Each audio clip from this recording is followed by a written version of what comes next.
Cricket betting apps ban అయిపోయాయి. Promote చేసిన వాళ్ళందరూ కేసులు ఫైల్ చేశారు వాళ్ళందరి మీద. మరి బెట్టింగ్ ఆడిన వాళ్ళ సంగతి ఏంటి అని చూస్తే చట్టం ప్రభుత్వం ఊరికనే చేయలేదు.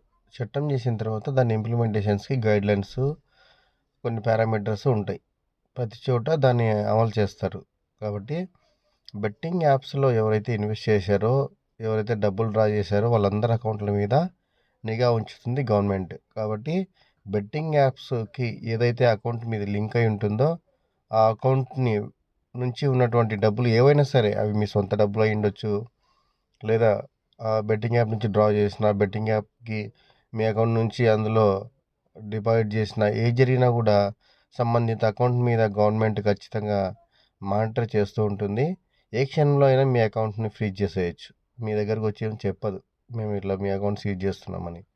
ఆ అకౌంట్ సీజ్ చేసిన తర్వాత మీ డబ్బులు అవి మీవే, మీ సొంతంగా సంపాదించుకున్నారని తెలియడానికి మళ్ళీ ప్రూఫ్స్ చూపించాల్సి ఉంటుంది. కాబట్టి బెట్టింగ్స్ ఆడేవాళ్ళు జాగ్రత్తగా ఉండండి. బెట్టింగ్స్ జోలికి వెళ్ళకండి. బెట్టింగ్స్ వల్ల ఎన్నో కుటుంబాలు నాశనమై రోడ్లో పడుతున్నటువంటి విషయం నిరంతరం పోలీస్ వ్యవస్థ, ప్రభుత్వం చెప్తా ఉంది. సో ఫ్రెండ్స్, మ్యాచ్లు జరుగుతున్నప్పుడు బెట్టింగ్స్ జోలికి వెళ్ళకుండా మీ డబ్బులు మీరు సేవ్ చేసుకోండి. వేరే మంచి వాటిలో ఇన్వెస్ట్ చేసుకోండి. Thank you.